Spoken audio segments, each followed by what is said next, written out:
कि अब बाहर कब आएगी।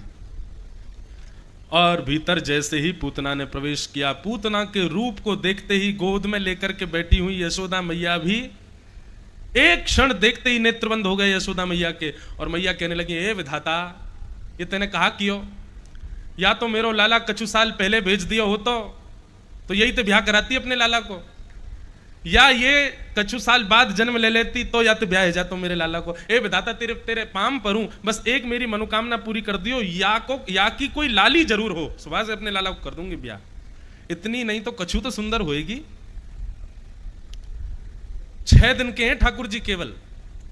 ठाकुर जी मनी मन सोच रहे, मैया रुक जा, तेरी बहू को रूप दिखाऊंगा भाई, तू बड़ो मेरो ब्याह रचा रही है जाते, और सबरी मैयान को बताए दूंगो अपने लालान को ब्याह, ये रूप देख करके मत करियो, देख लियो ऐसी पूतना होवे। पूतना आई, आकर के जैसे ही बैठी, अरे बहन तुम कहां ते आई हो, तुम्हारा नाम कहा है। पूतना ने अपना नाम जो भी बताया, मिश्राणी हूं, और मैं तो घर से बाहर कभी आऊं ना हूं, और लेकिन आपके लाला के रूप की बात सुनकर के मुंह पर रहो नहीं गए। मैंने कि मैं तो जाऊंगी, मेरी सास ननद खूब लड़ी, मैं तो आए गई। अरे बहन भली आए गई, तुम्हारी कोई लाली है कि ना है। बोलना अभी लाली तो ना है, लेकिन संभव कछु होएगो, जैसे ही हो मुंह को पहले बताइयो। नंदरानी यशोदा कह रही है, अब बाको गोद भराई कर दूंगी मैं तो, कि अपने लाला को ब्याह कराऊंगी। बंधुओं, पूतना ने हाथ आगे करके कहा, नेक अपने लाला को दियो ना। मैया ने तनिक विचार नहीं किया, तुरंत ठाकुर जी को पूतना की गोद में दिया। कितने बड़े दुर्भाग्य की बात, सब नगर के लोगों को आकर्षित कर लिया, सब गोपियों को आकर्षित कर लिया, यशोदा मैया को आकर्षित कर लिया, बड़े बड़े ब्रजवासी, बड़े बड़े वहां के श्रेष्ठ जनों को अपनी ओर आकर्षित कर लिया पूतना ने। लेकिन वास्तव में जिसको आकर्षित करना चाहिए था, वो जगत नियंता जगदाधार जैसे ही पूतना की गोद में गए, नेत्र भी बंद कर लिए और 2 हाथ और रख लिए उनके ऊपर। ये दुर्भाग्य है पूतना का। हम आप सब भी प्रयासरत इसी में ही रहते हैं, ये रीझ है, ये भी रीझ है, पड़ोसी भी रीझ जाए, फूफा जी को भी रिझाना है, बुआ को दिखाना है मुझे करके ऐसे, उनको भी बताना है, ये भी मेरे सब अपने हो जाएं, स्कूल में सब, कॉलेज में सब, सबको रिझाना, बस सबको रिझाने में ही हम लगे रहते हैं। मूल उद्देश्य ये हो, भले ही सब रूठ जाएं पर ये रीझ जाएं। सब रूठ गए और ये रीझ गए तो क्या होगा। मीराबाई से सब रूठ गए थे। जब मीराबाई का प्रादुर्भाव हुआ था, मीराबाई की भक्ति का प्रचार हुआ, अधिकतर लोग मीराबाई की निंदा करने वाले थे, लेकिन ये रीझे बैठे थे उनसे। गोस्वामी तुलसीदास जी ने जब मानस की रचना की, बड़े बड़े विद्वानों ने भी उनका आक्षेप किया, ये कौन सी भाषा में लिख दिया है, ये इतनी सरल भाषा, सहज भाषा, ये कोई भाषा होती है। कई लोगों ने गोस्वामी तुलसीदास जी महाराज का विरोध किया, लेकिन ये रीझे बैठे थे। मैं कथाओं में गाया करता हूं, रूठे चाहे राजा वासे कछु न काजा, एक तू ही महाराजा और कौन पास जाएंगे। रूठे चाहे भाई वासे कछु ना भलाई, एक तू ही है सहाई और कौन को सराएंगे। रूठे चाहे शत्रु और मित्र आठों याम, एक तेरे चरणन के नेह को निभाएंगे। क्यों? जग सारा झूठा, एक तू ही है अनूठा, रूठ जाए चाहे सारा जग, पर तू ना रूठा चाहिए। सब रूठ जाए हमसे, लेकिन हमारे श्याम सुंदर कभी ना रूठे। आप अपनी योग्यताओं से, अपनी प्रबलताओं से, अपनी श्रेष्ठताओं से सबको रिझा लोगे, लेकिन मूल बात यह है कि सब रीझे ये नहीं, एक वो रीझा की नहीं आपसे। इसलिए बंधुओं, कथा की इस मूल विषय को अपने जीवन में उतार लीजिए। आज के बाद हमारी योग्यता, हमारा गुण, हमारी श्रेष्ठता, हमारे पास जो कुछ भी है, उसमें केंद्र बिंदु केवल एक होने चाहिए कि हमारे गोपाल जी रीझे हमसे, हमारे ठाकुर जी रीझे हमारी क्रिया से। हम कुछ भी करें, उससे कोई प्रसन्न हो रहा है, इससे हमको प्रसन्नता नहीं, ये हो रहे हैं कि नहीं।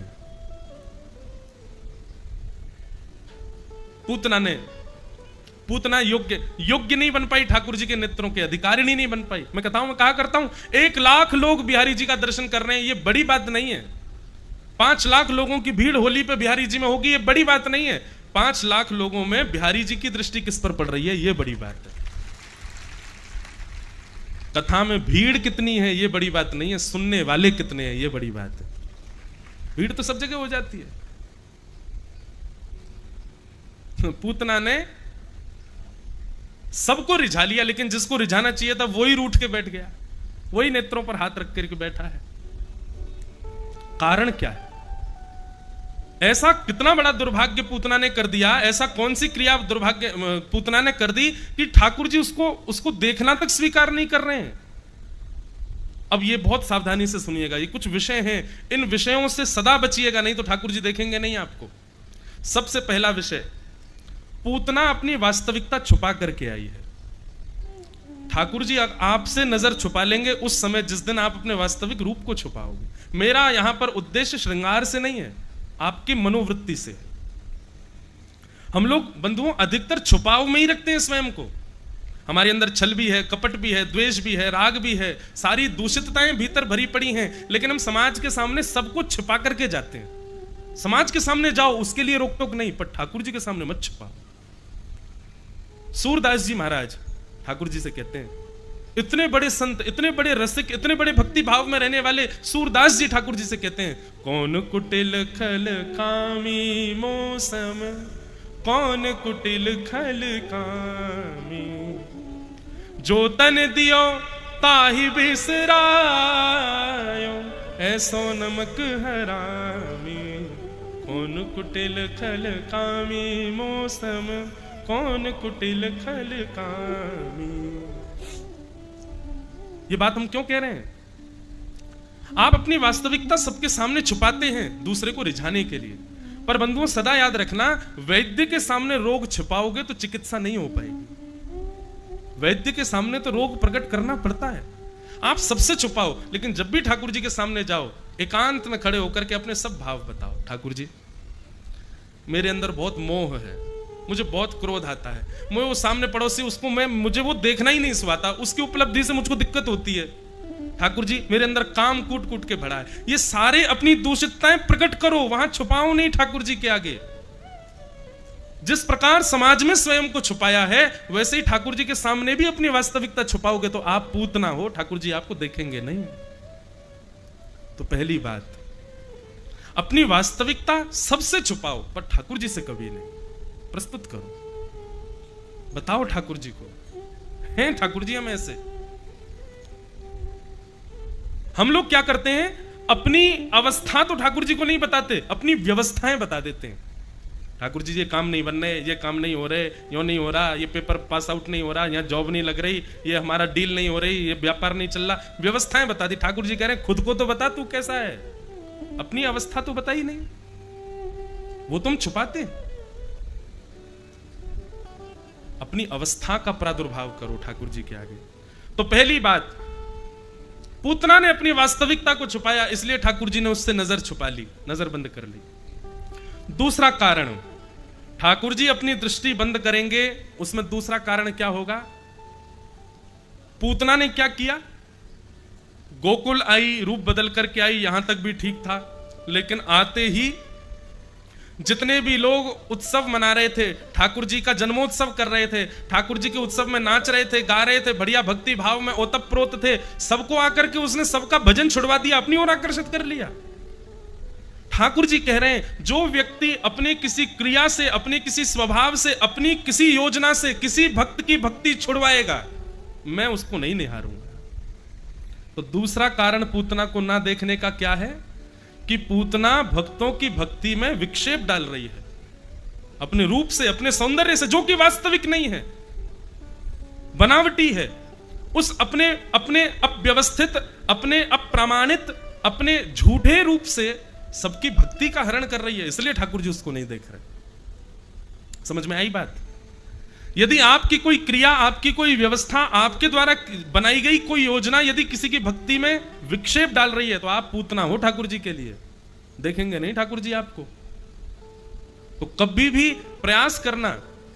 संत महापुरुषों की बात अलग है, वो कथा के मध्य में पधारे, उससे शोभा बढ़ती है, पर श्रोता कई बार कथा के बीच में आते हैं, तो मुझे कभी कभी लगता है कि भाई अगर ये अपनी ओर सारे लोगों को आकर्षित कर रहे हैं तो फिर ये कौन है? कथा में कैसे जाना चाहिए पता है? अगर बीच कथा में आप या तो पहले आ जाओ या फिर विश्राम में आओ। बीच कथा में आए हो तो बिल्कुल ऐसे अचक करके नीचे झुक करके, किसी को पता ना चले, किसी की कथा में विक्षेप ना आए, किसी को मेरी वजह से कथा के बीच का ये तार टूटे ना, इस प्रकार कहीं कोने में जाकर के बैठ जाना चाहिए। हम क्यों बार बार कहते इधर देखो इधर देखो इधर देखो? क्यों? ये जो आपका तारतम्य जुड़ा हुआ है ठाकुर जी से, ये यदि विक्षिप्त हुआ बीच में तो जिसकी वजह से होगा वो पूतना है, ठाकुर जी उसको देखेंगे नहीं फिर। अब बेचारे जो बीच में आए वो लोग बुरा नहीं मान जाना, महाराज जी हमसे कह रहे नहीं, पर हाँ आज के लिए छूट है, कल से कोई आवे उसको मई से कहते नीचे झुक के जा। ये तो देखो एक विनोद की बात है, पर मेरा कहने का अभिप्राय क्या है? कोई भजन साधन में लगा है, कोई भक्ति मार्ग में लगा है, कोई भक्ति के पथ पर चल रहा है, आपकी कोई क्रिया उसके प्रति विक्षेप प्रकट ना करे, नहीं तो ठाकुर जी को बहुत कष्ट होता है। कोई किसी की भक्ति में अड़ंगा डाले, ठाकुर जी फिर उसको निहारते नहीं है। तो दो कारण हो गए। पहला कारण तो पूतना अपने वास्तविक रूप को छुपा करके गई। दूसरा कारण, पूतना ने आकर के सबको अपनी ओर आकृष्ट कर लिया। इसमें कारण ये नहीं है कि वो विष देने आई है आदि, नहीं, ये तो कोई कारण है ही नहीं। ठाकुर जी को इससे दिक्कत नहीं है कि वो उनको विष देने आई है। ठाकुर जी का मुख्य कारण तो यही, तो ये दो चीजों का सदैव ध्यान रखना। अगर इन दो चीजों का ध्यान नहीं रखा तो निश्चित है हम ही पूतना है और ठाकुर जी हमसे ही दृष्टि छुपा लेंगे। पूतना की गोद में ठाकुर जी लेट गए, आंखें बंद कर ली। यशोदा मैया किसी कार्य से बाहर चली गई। पूतना ने समय जान करके तुरंत अपना पयोधर भगवान के मुख में दे दिया। ठाकुर जी ने पहले तो उसके विष को पिया, फिर उसके रसतत्वों को पिया, उसके दुग्ध को पिया, उसके पुण्यों को पिया, उसके पापों को पिया, और पीते पीते पीते पीते ठाकुर जी गाढ़म कराभ्याम भगवान प्रपिड्यतत् प्राणै समम रोष समन वितो पिबत। जैसे ही ठाकुर जी ने पूतना के प्राण पीने प्रारंभ किए, पूतना को तो घबराहट होने लगी, बोले 5-10 मिनट में इसकी मृत्यु हो जानी चाहिए, अभी तक मरा नहीं, इतनी देर हो गई। अब तो जैसे ही पूतना के प्राण पीने लगे, ठाकुर जी वो अपने विकराल रूप में आने लगी, राक्षसी रूप धारण करने लगी। उसके केश निकल करके आ गए, बड़े बड़े नाखून, ये विशाल मुख, 2-2 दांत निकल के, जैसे भी राक्षसी का रूप हो, पूर्ण रूपेण राक्षसी रूप में जैसे प्रकट हुई। सामुंच मुंचाल मित प्रभाषणी, ठाकुर जी को पकड़ करके जोर से खींचे कि ये मुझसे दूर हो, लेकिन ठाकुर जी दूर नहीं हो रहे हैं। अरे बालक छोड़, अरे बालक छोड़, चिल्लाने लगी। हमारे पिताजी महाराज कथा में कहते हैं, नन्हे से 6 दिन के ठाकुर जी ने अब अपने आंखों से हाथ हटाया, अब पूतना को देखा, हाँ अब अपने वास्तविक रूप में आई है। और नन्हे से गोपाल जी बोल गए, मौसी जी हम पे तो पकड़ वही आवे, छोड़ो ना आवे, और जाकू एक बार पकड़ लेना फिर ठिकाने लगा के ही छोड़ें, चाहे वो भक्त हो चाहे वो राक्षस हो, आपकी बारी है। और विशाल विकराल पूतना राक्षसी के ठाकुर जी ने प्राण लेकर के हरण करके उसका वध कर दिया। बोलो पूतना मर्दन भगवान की जय। 6 दिन के ठाकुर जी ने पूतना का वध कर दिया। पूतना इसका मतलब क्या होता है? पूत कहते हैं पवित्र को, ना माने जो नहीं है। भक्ति के पथ पर जब आप चलेंगे, सबसे पहले सामना आपको पूतना का करना पड़ेगा, अपवित्र दृश्य, अपवित्र शब्द, अपवित्रता का, जो आपके चित्त को अपवित्र करे, ऐसी अपवित्रताओं को पूतना कहते हैं। पूतना का मतलब यह नहीं है कि अपवित्र स्थान, बिना नहाए धोए वस्त्र पुराने, ये पूतना नहीं है। पूतना वो जो आपकी दृष्टि और आपके कानों से भीतर जाकर के आपके चित्त को मलिन करे, वो पूतना है। भक्ति के पथ में सबसे पहली बाधा पूतना आएगी। आप डगमगाना नहीं, आप उससे विचलित होना नहीं, ठाकुर जी उसका वध कर देंगे, आप बस चलते रहना। कोई कितना भी दूषित आपके सामने बोले, कितने भी दूषित दृश्य आपको दिखाए, आपके चित्त पर उसका प्रभाव नहीं होना चाहिए। बंधुओं, कमल भी कीचड़ में ही खिलता है। कभी कभी अव्यवस्थित स्थिति में ही भक्त का प्रादुर्भाव होता है। नाव, जिस दिशा में नदी चल रही है उस दिशा में नाव चलाना नाविक नहीं माना जाता। विपरीत दिशा में नाव चला करके दिखाए उसको माना जाता है, हाँ ये नाविक है। कई लोग हमसे आके शिकायत करते हैं, महाराज जी हमारे परिवार में कोई भक्ति नहीं करता, हमारे माता पिता भक्ति नहीं करते, हमारी पत्नी भक्ति नहीं करती, पति नहीं करते, बच्चे नहीं। प्रहलाद जी ने कभी शिकायत नहीं की अपने पिताजी की। विपरीत अवस्था में ही प्रहलाद का प्रादुर्भाव हुआ। अरे सब भक्त हैं तो निश्चित है आप भी भक्ति कर लोगे, कोई बड़ी बात नहीं है। भक्ति तब करके दिखाओ जब घर में कोई ना कर रहा हो, तब आप करके दिखाओ। परिवार में, शहर में, देश में कोई भक्ति भाव में ओतप्रोत ना हो, तब आप भक्ति से ठाकुर जी को प्रसन्न करो, तब आप भक्त माने जाओगे।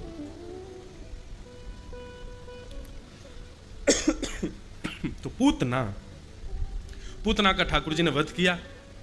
अच्छा, वध किया यहां तक तो बात ठीक थी, लेकिन पूतना को मारने के बाद गति कौन सी प्रदान की ठाकुर जी ने? पूतना लोक बालग्नि राक्षसी रुधिरासन जिघांक्षया पिहरे स्तनम दत्वा सदगतिम। पूतना, उसका नाम अच्छा नहीं था, पवित्र नहीं थी, वो अपवित्र थी, तब भी भगवान ने उसको वो गति प्रदान कर दी जो मां यशोदा को मिलनी चाहिए। मतलब आपको कोई मारने आया और आपने उसके पांव धो लिए, उसको तिलक करके, माला पहना के, सौल उड़ा करके वहां बैठाया जहां आपके पिताजी बैठते हैं। ऐसा कभी हो सकता है? आपको कोई मारना आए तो आप तुरंत FIR करोगे, लेकिन ये ठाकुर जी का स्वभाव है। पूतना मारने आई तो पूतना को मार करके ठाकुर जी ने वो गति प्रदान की जो वैकुंठ में यशोदा मैया को कालांतर में मिलनी चाहिए थी। ठाकुर जी ने पहले ही वैकुंठ में कह दिया, तैयारी करो, हमारी मैया का कक्ष स्वच्छ कर दो। सब वैकुंठवासी बोले, यशोदा मैया आ रही है क्या? बोले नहीं, यशोदा जी नहीं, पूतना आ रही है। वैकुंठवासी बोले, पूतना को यशोदा मैया की गति दे रहे हैं आप? बोले जी। क्यों? उसका नाम अच्छा है क्या? बोले पूतना पवित्र नहीं है। अच्छा, तो बोले पूतना का काम अच्छा होगा? बोले लोक बालग्नि। जो लोग ये सोचते हैं कि काम अच्छा हो, नाम अच्छा हो, जीवन अच्छा हो, उससे ठाकुर जी प्रसन्न होंगे, सुन लो एक बार, नाम अच्छा नहीं, पूतना का काम अच्छा नहीं, लोक बालग्नि, छोटे छोटे बालकों को मारती है, यही उसका कार्य है। छोटे बालकों का वध करना, ये उसका कार्य है।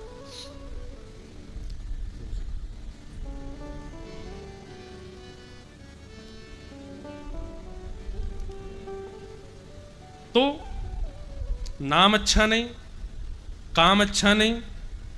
किसी ने कहा जाति अच्छी होगी, पूतना ब्राह्मण उच्च कुल में जन्मी होगी। बोले राक्षसी थी, जाति भी अच्छी नहीं। यदि कोई जातिवाद पर जाए कि जाति देख के ठाकुर जी मिलते हैं, राक्षसी। नाम अच्छा नहीं, काम अच्छा नहीं, जाति अच्छी नहीं, फिर कहते हैं रुधिरासन, भोजन अच्छा होगा पूतना का। छोटे छोटे बालकों का गरम गरम खून पीती थी, यही उसका भोजन था। हर प्रकार से ठाकुर जी के बिल्कुल अयोग्य थी पूतना। तो किसी ने कहा भगवान के पास जाने का आशय अच्छा होगा पूतना का। मारने गई थी, दुनिया के लोग पुष्प चढ़ाने जाते हैं, अभिषेक करने जाते हैं, धूप नैवेद्य करने जाते हैं, मारने गई थी ठाकुर जी को। नाम अच्छा नहीं, काम अच्छा नहीं, जाति अच्छी नहीं, पास जाने का आशय अच्छा नहीं, तब भी भगवान ने उसको सदगति दे दी। सब लोग पूछने लगे, बोले ठाकुर जी क्यों सदगति दे रहे हैं पूतना को? ऐसा क्या था पूतना के पास? तब कह रहे हैं जिघांक्षया पिहरे स्तनम दत्वा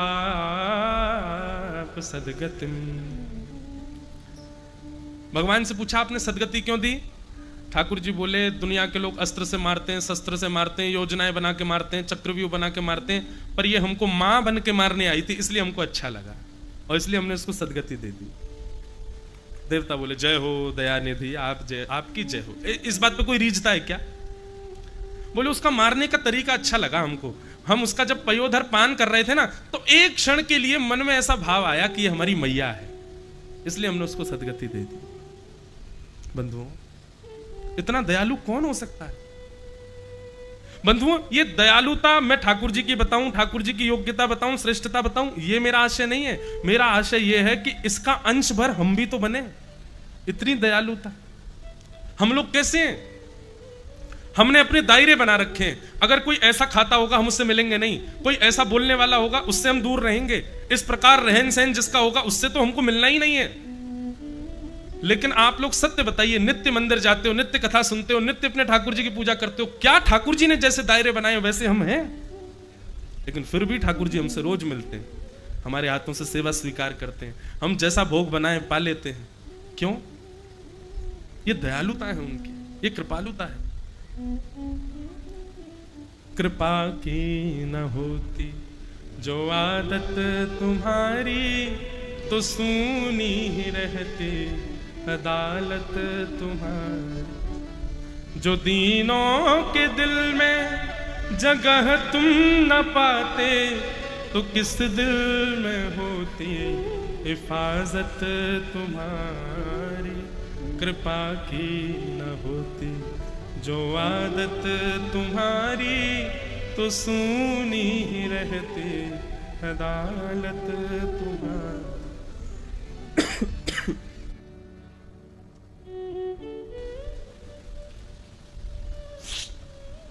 लोग कहते हैं हम भगवान के अंश हैं। ठाकुर जी ने 16,108 व्याख्या, हम 4-5 कर लें। अरे अंश बनना है तो ऐसे बनो, उनकी दया का स्वभाव अपने अंदर लाओ, उनकी कृपा का स्वभाव अपने अंदर लाओ, उनकी सहजता का स्वभाव अपने अंदर लाओ, तब माने जाओगे कि तुम ठाकुर जी के अंश हो। कितने दयालु ठाकुर जी। नरसिंह मेहता का चरित्र आता है कि श्री नरसिंह मेहता, बहुत ध्यान से सुनिएगा, कितने दयालु ठाकुर जी आज भी हैं, बस भाव नरसिंह मेहता जैसे हो। तो नरसिंह मेहता ने एक व्यापारी से खूब सारा कर्जा ले लिया था। व्यापारी रोज जाता नरसिंह मेहता से जाके कहा अपना वो चुकाओ भाई, तुम पर इतना कर्जा हो गया है। नरसिंह मेहता बेचारे रोज टाल देते, कल परसों करते। दो प्रकार के लोग होते हैं, एक तो होते हैं कि उनके पास होता है लेकिन वो देते नहीं है, लेकिन कई लोग होते हैं बेचारे उन पर व्यवस्था ही नहीं बन पाती, क्या करें। नरसिंह मेहता जैसे। एक दिन व्यापारी को क्रोध आ गया, उसने कहा कि ए नरसिंह, तुम बार बार कह देते हो ये है वो है, ऐसे काम नहीं चलेगा, तुम अपनी कोई बहुमूल्यवान वस्तु मेरे पास गिरवी रखो, जब तक तुम चुकाओगे नहीं तब तक वो वस्तु मेरे पास ही रहेगी। नरसिंह मेहता बोले क्या दूं बताओ। तो नरसिंह मेहता केदार राग गाते थे। अभी राग जो चल रहा है ना कथा में, ये केदार राग ही है, इसीलिए हमको नरसिंह मेहता की याद आई। तो राग केदारा इतना सिद्ध था नरसिंह मेहता को कि जब नरसिंह मेहता केदार राग गाते थे तो ठाकुर जी के मंदिर में ठाकुर जी की जो माला थी वो गले से टूट के गिर जाती थी। कितने भी राग गा लें उन रागों में नहीं गिरती थी। जैसे ही वो केदार गाते थे तुरंत ठाकुर जी की माला गिर जाती थी, और जितनी जनता आती थी सब तालियां बजाती थी नरसिंह मेहता के ऊपर। नरसिंह मेहता की इस स्थिति को देख करके व्यापारी ने कहा तुम अपना राग केदार गिरवी रखो, जब तक तुम मुझे नहीं चुकाओगे अपना पैसा तब तक तुम राग केदार नहीं गाओगे। नरसिंह मेहता बोले ठीक है भैया, नहीं गाएंगे राग केदार। अब उसी दिन, जिस दिन नरसिंह मेहता ने अपना राग गिरवी रखा, उसी दिन कुछ लोगों ने नरसिंह मेहता को पाखंडी बताया था। उन्होंने कहा पाखंड करता है, इतनी पतले सूत की माला पहनाता है ठाकुर जी को कि वो पहले सारे राग गा देता है, जैसे ही वो धागा टूटने वाला होता है सोई राग केदार गा देता है। आज माला हम बना करके लाएंगे, आज यदि माला टूटी तो मानेंगे कि हाँ नरसिंह मेहता के राग में सामर्थ्य है, और आज यदि माला नहीं गिरी तो नरसिंह मेहता पाखंडी घोषित हो जाएगा। और आज ही नरसिंह मेहता अपना राग गिरवी रख के आए थे, आज उनको गाना नहीं था। अच्छा एक बात तो है, यहां जितने भी कृष्ण भक्त बैठे हैं, सीधे सीधे कृष्ण भक्त अपना जीवन जी ले तो समझ लो कृष्ण भक्त है ही नहीं। ऐसे घुमाव आएंगे, ऐसे मोड़ आएंगे, ऐसे कभी नीचे कभी ऊपर, कभी दुल्लर तिल्लर होता ही रहेगा बेचारा। उसकी पूरी जीवन में अगर वो सुखपूर्वक जी रहा है तो समझो कि वो कृष्ण भक्त है ही नहीं है। इसका मतलब ये नहीं है कि आप ये सोच लो कि कृष्ण भक्त को सुख नहीं है। हाँ एक सुख है ना, क्या सदा श्री कृष्ण उसके साथ है, इसका सुख उसको बना रहता है। चाहे कितनी भी विपत्ति आपत्ति आ जाए, कितने भी उतार चढ़ाव आ जाए, उसको मन में ये विश्वास रहता है कि ठाकुर जी मेरे संग खड़े हैं। नरसिंह मेहता पहुंचे तो देखा आज तो बड़ी भीड़ लगी है। नरसिंह मेहता बोले भैया आज इतनी भीड़ कैसे? बोले वो दूसरे गांव के लोगों ने आज माला पहनाई है मोटे सूत की, और उन्होंने कहा है बोले आज यदि नहीं गिरी माला तो आपको पाखंडी घोषित कर दिया जाएगा।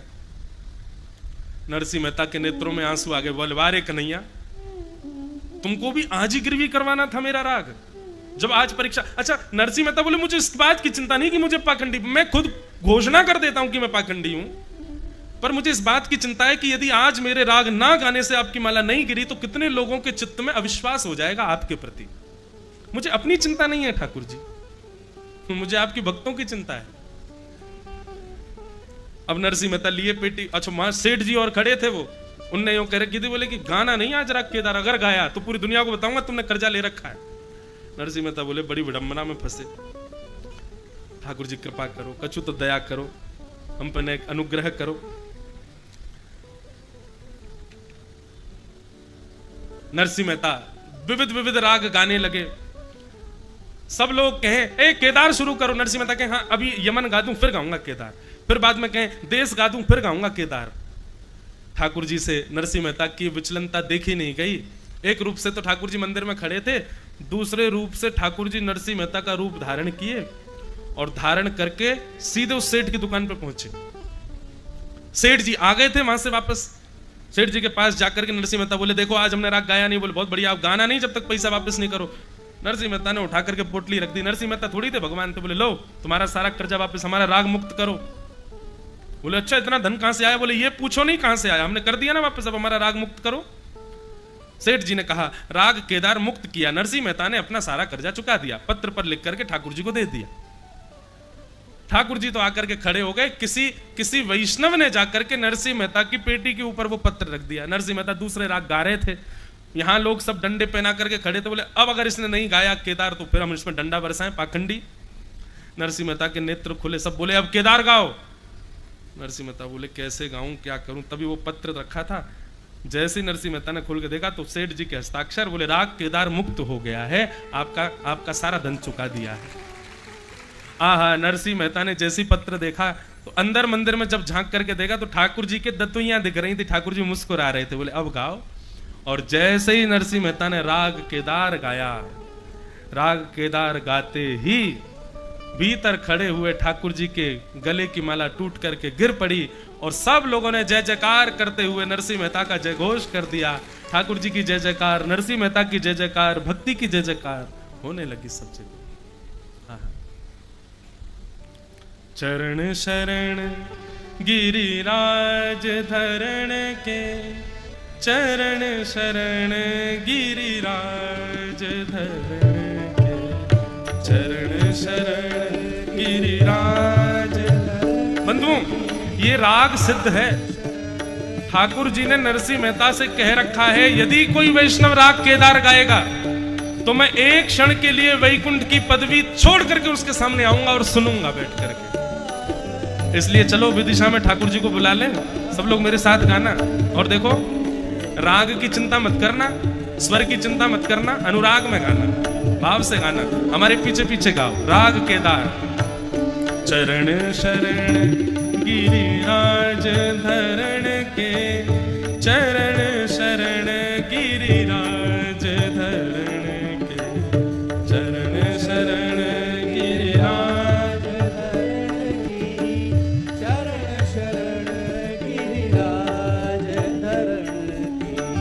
हम विधि अविध कछु नहीं जानत,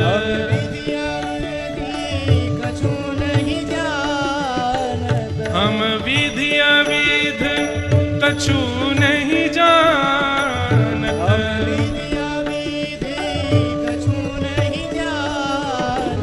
रहत भरोसे श्री गिरिवर धर के, रहत भरोसे श्री गिरिवर धर के, ओ रहत भरोसे श्री गिरिवर धर के, रहत भरोसे श्री गिरिवर धर के, चरण शरण गिरिराज धरण के, चरण शरण गिरिराज धरण, चरण शरण गिरिराज धरण की, चरण शरण गिरिराज धरण, चरण शरण गिरिराज धरण के, चरण शरण गिरिराज धरण, चरण शरण गिरिराज धरण की, चरण शरण गिरिराज। कृपालु, कितने दयालु ठाकुर जी, सब पर कृपा करते। पूतना के ऊपर दया की ठाकुर जी ने, उसको सदगति प्रदान की।